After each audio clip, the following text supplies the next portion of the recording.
Honorable Speaker, sir, I thank you so much for giving me this time to participate in the discussion on matters of urgent public importance under Rule 15 on health hazards of spirituous liquor in line with the Nagaland DIPR Total Prohibition NLTP Act 1989. Honorable Speaker, sir, I take this privilege to express my profound gratitude to our Almighty God and giving Him all glory and honor for His faithfulness, His unfailing love and guidance. I must also thank the church leaders, especially NBCC leaders of the bygone days, who gave their hearts and soul to salvage our society when they saw the consumption of alcohol was destroying our society, which some of the younger legislators like me have not seen in full. Nevertheless, we have all been adversely affected by it in one form or the other way. It adversely affects individuals, families, and the society as a whole. It drains away our resources, our economy, damages our talents, destroys our relationship, and many, many more. Seeing this situation, our churches, backed by the civil society organizations, spearheaded the movement and brought the Nagaland Legislative Liquor Total Prohibition Act 1989, in which there may be some shortcomings in the act and also failures in the implementation. However, I consider the passing of this NLTP Act as a great achievement and a great blessing to all of us. Therefore, I thank those leaders who have listened to the voice of the church and the civil society organizations for making the movement a success. We must also thank our Honorable Chief Minister, Nipi for his tall leadership, his deep understanding of the sentiments and the voices of our churches, despite facing difficult situations many times when it comes to the NLTP Act. Honorable Speaker, sir, if you look at the positive aspect of the NLTP Act, the prohibition reflects the image of Nagaland as a land of Christianity and Nagaland for Christ, which we all must cherish, uphold, and strengthen it as a Christian and as a people of God. Honorable Sir, I, as a representative of my constituency in particular, and my Chagasan tribe in general, would like to say with confidence that we will continue to pray and support for strengthening this law. Honorable Speaker, sir, I would also like to make a mention in 5 perspectives here. From the biblical point of view, wine is a mocker, strong drink is a brawler, and whoever is led astray by it is not wise. Proverbs 21.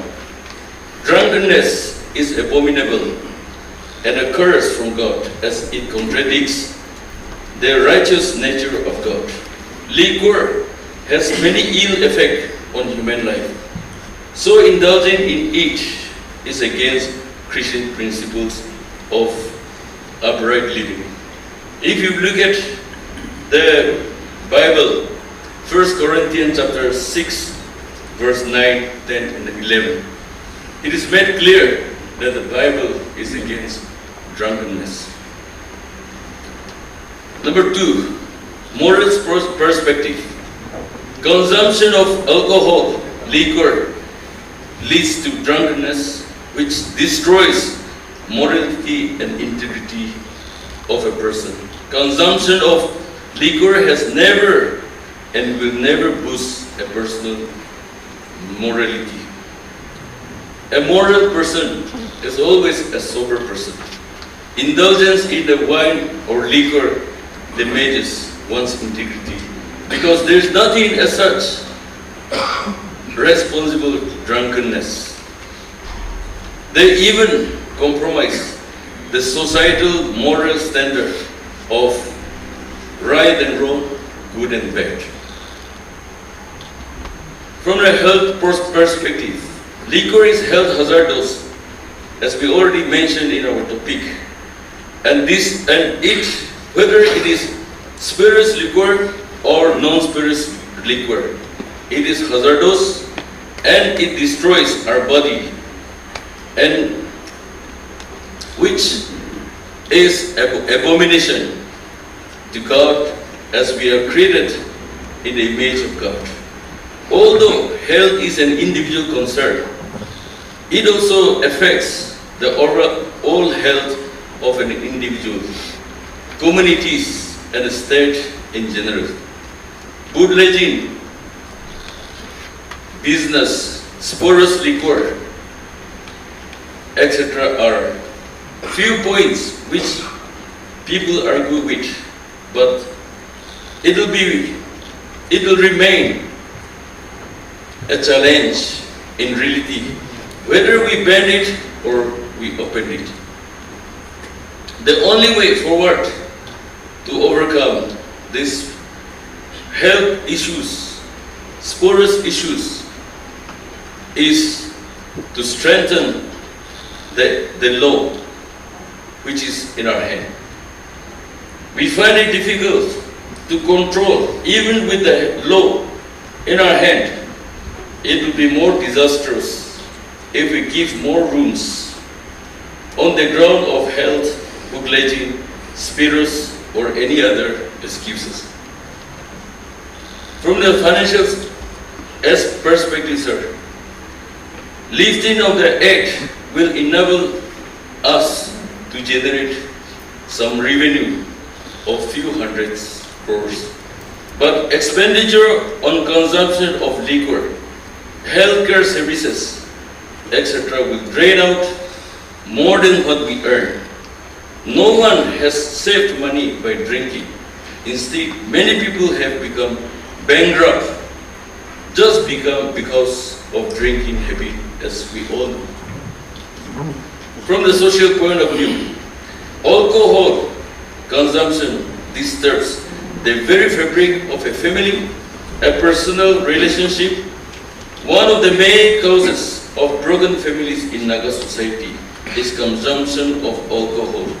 Liquor has not only affected families, but brought social chaos and shame. Honorable Speaker, sir, as we all know that NLTP Act of 1989 has been instrumental in fostering healthier, safer, and more cohesive atmosphere in Nagaland. Despite its challenges and limitations, including enforcement issues and the potential of bootlegging business, flow of spurious liquors, the potential harm of repealing the act appears to outweigh any perceived benefits. The social and moral consequences of increased alcohol consumption, erosion of cultural values, and a strain of family structures must be carefully considered before thinking of altering the NLTP Act. Unless we take a decision to strengthen it, it will be, the time is not very far for us to call ourselves as Christians. Honorable Speaker, sir, as our state navigates these broader dilemmas, it is essential to prioritize the well-being of individuals and families more than anything else, as money and development will have no value when our citizens are destroyed. Therefore, let us commit ourselves to freeing our homes, streets, market, offices, our workplaces, villages, and our towns from the evils of liquor, and project ourselves as a Christian state to the rest of the world, so that God will continue to bless us, God will bless our leadership, and God will bless our state.